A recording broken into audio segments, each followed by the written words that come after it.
Everything you think you know about gladiators is a lie. They weren't heroes, they weren't warriors, they were slaves forced into a blood sport, so twisted, so brutal, that if you knew the truth, you'd never watch another Gladiator movie the same way again. This is what Hollywood won't tell you. Hollywood sold us Russell Crowe, buff warriors fighting for glory and freedom. But the real gladiators? Most were criminals, prisoners of war, or slaves bought at market like cattle. They had no choice, no honor, just survival. The word gladiator comes from gladius, a sword. But here's what's twisted. These men were considered less than human. Roman law classified them as infames, the disgraced. They couldn't vote, couldn't testify in court, and were literally branded like animals. Your first day as a gladiator, you weren't thrown into the Colosseum. You were dragged to a ludus, a gladiator prison school. Think of it as a death row boot camp where your only graduation was in the arena. Your trainer was called a lanista, basically a slave dealer who owned you. His job, keep you alive just long enough to make him rich. You'd train with wooden weapons against a wooden post called a parlus for hours until your hands bled. But here's the sick part. They fed you well. Gladiators ate a high-carb diet of barley and beans, so much that Romans called them hordearii, or barley men. Why? Fat protects organs. A layer of fat meant you could take more cuts and still put on a good show before you died. You were assigned a class based on your body type and fighting style. The Murmillo wore heavy armor and fought with a sword. The Retiarius was nearly naked with just a net and trident. The 3X had a curved sword and small shield. Each class had a natural enemy designed to make fights interesting. Training wasn't just physical, it was psychological torture. You lived in a cell measuring 3 by 4 meters. You were chained at night, and you trained alongside the same men you might have to kill tomorrow. Imagine making friends knowing you'd watch them die. Fight day. You weren't pumped up, you were terrified.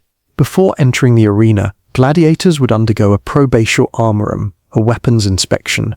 Then you'd march in a parade, salute the editor of the games, and supposedly say, "We who are about to die salute you." Most historians now think that's a myth, but the dying part, that was very real.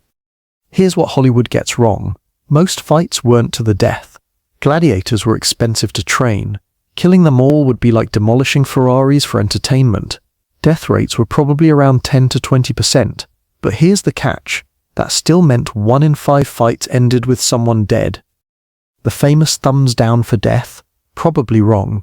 Romans likely used a police verso, turned thumb, but we don't know which direction. Some historians think thumbs up meant death, like a sword thrust. The whole thing was based on the whim of a crowd that paid to watch you suffer. Fights were brutal and ugly. Gladiators would circle each other for minutes, exhausted, terrified, looking for openings. Sweat, blood, sand sticking to wounds. The clash of steel you hear in movies. Try heavy breathing, grunts of pain, and the wet sound of blades hitting flesh. When a gladiator fell, an attendant dressed as Charon, the ferryman of the underworld, would come out and strike the fallen fighter with a hammer to ensure death. Then they'd drag the body out through the Porta Libitonensis, the gate of death. Your corpse was stripped and thrown in a mass grave, or the Tiber River. But gladiators weren't even the worst part. The morning warm-up acts were vidimations, animal hunts where exotic beasts were slaughtered by the hundreds. Bears, lions, elephants, even rhinos, all killed for spectacle. The Colosseum's opening games in 80 AD killed an estimated 9,000 animals. At noon came the Noxia executions, the intermission show. Criminals were executed in creative theatrical ways, burned alive, crucified, torn apart by animals, forced to reenact myths where the hero dies. This wasn't justice, it was torture as entertainment, and Romans ate lunch during it. Then, after lunch, came the main event, the gladiators. By this point, the sand was already soaked red with blood, the crowd was drunk, and you were expected to die beautifully, with courage and dignity. Romans called it virtus, but there was nothing dignified about bleeding out in sand for a crowd's pleasure. Some gladiators developed cult followings. Women would buy their sweat mixed with oil as an aphrodisiac. Graffiti in Pompeii calls one fighter the heart-throb of the girls. But this fame came at a cost. You were simultaneously celebrity and slave, admired and disposable. Gladiators developed their own subculture. They had tattoos, slang, superstitions. They'd visit temples before fights, making offerings to Mars or Nemesis. Some even fell in love and married, though their families knew every fight could be the last time they'd see each other. The psychological trauma was immense. Modern historians compare it to PTSD in combat veterans. You'd watch friends die, you'd kill men you'd trained with, you'd hear the crowd cheer for your pain, and then you'd go back to your cell and do it all again in a few weeks. Some gladiators refused to fight. They'd commit suicide rather than kill for entertainment. One Germanic gladiator named Spartacus choked himself with a sponge stick from the latrine. Others would intentionally fight poorly, choosing death over becoming killers. These stories were buried because they ruined the spectacle. But some gladiators survived. The greatest was Flamma, who fought 34 times, won 21, drew 9, and was defeated 4 times. He was offered freedom 4 times. The ludus, a wooden sword symbolizing release, and refused it every time. Historians still debate why. Stockholm Syndrome, nowhere else to go, or had violence become his identity?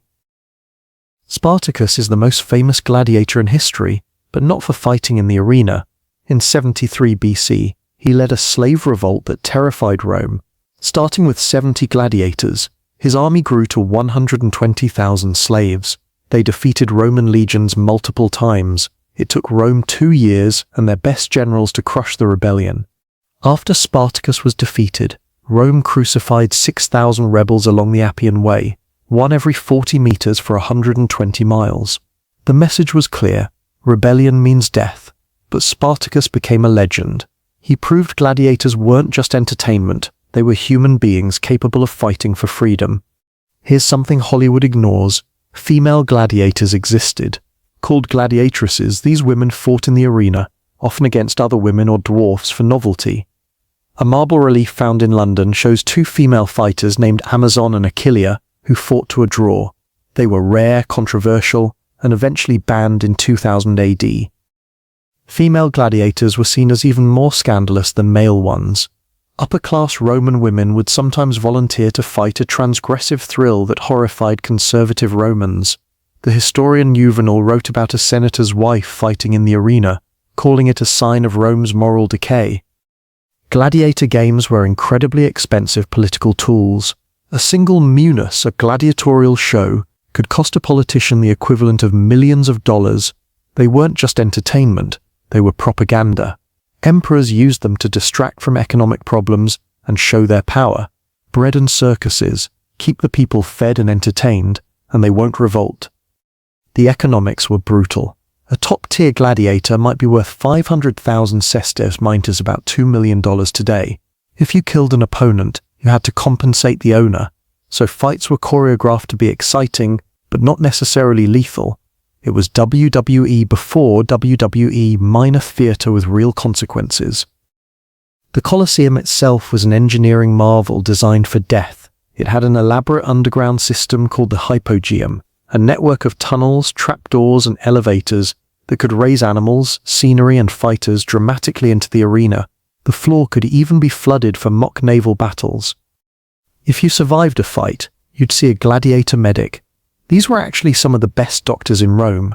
They had to be. Galen, one of history's most influential physicians, started his career treating gladiators. He learned anatomy by sewing up sword wounds and setting broken bones. Your pain was his medical education. Common injuries included severed tendons, punctured organs, fractured skulls, and limb amputations. Without anesthesia, the lucky ones passed out from blood loss. Infection killed more gladiators than combat. One dirty wound could mean death from gangrene weeks later. Survival was as much luck as skill. Skeletal remains of gladiators show horrific injuries. Skulls with clear trident puncture marks, bones showing healed fractures that had been broken repeatedly, evidence of decapitation and dismemberment. These weren't warriors dying honorably in battle. These were men being systematically destroyed for entertainment.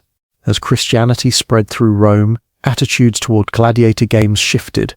Christian writers condemned them as murder and sin. In 404 AD, a monk named Telemachus jumped into the arena to stop a fight and was stoned to death by the angry crowd. But his martyrdom prompted Emperor Honorius to ban gladiatorial combat forever. But gladiator games didn't end because Romans suddenly found morality. The empire was collapsing. They couldn't afford the spectacles anymore. Wars had dried up the supply of prisoners. The economic and political systems that supported the games were falling apart. Compassion didn't end the games. Bankruptcy did. For 700 years, tens of thousands of men, women, and even children died in arenas across the Roman Empire. Historians estimate up to 400,000 gladiators died for entertainment. That's not counting the hundreds of thousands of animals slaughtered or the criminals executed at noon. The scale of death was industrial. Today, we romanticize gladiators. We make movies where they're heroes fighting tyranny, but the truth is darker. Gladiators were victims of a society that treated human life as disposable entertainment. They were slaves who fought, bled, and died so rich Romans could enjoy their afternoons. Some became legends. Most are forgotten. We don't know their names, their stories, or even how many there were. They were buried in mass graves or thrown in rivers. The only traces left are bones with weapon marks, graffiti praising a fighter's beauty, and the ruins of the arenas where they died. But perhaps the saddest part is that gladiators weren't unique to Rome. Throughout history, humans have turned violence into entertainment. Public executions, duels, modern cage fighting walks a thin ethical line. We like to think we've evolved, but we still pay to watch people hurt each other. The Roman philosopher Seneca watched gladiator games once and wrote, "I come home more greedy, more cruel and inhuman, because I have been among human beings." He understood what the crowds didn't, that watching violence changes you. It makes cruelty normal. It turns suffering into entertainment. So the next time you watch a gladiator movie, remember, the real men who fought in those arenas weren't heroes. They were slaves, prisoners, and desperate men with no choice. They didn't want glory. They wanted to survive. Most didn't. The gladiators of Rome were human beings forced into an inhuman system. Their story isn't one of honor and courage. It's one of exploitation and tragedy. And that's the brutal truth Hollywood won't show you. If this video changed how you see gladiators, hit that like button and let me know in the comments, what other historical myths should we destroy next?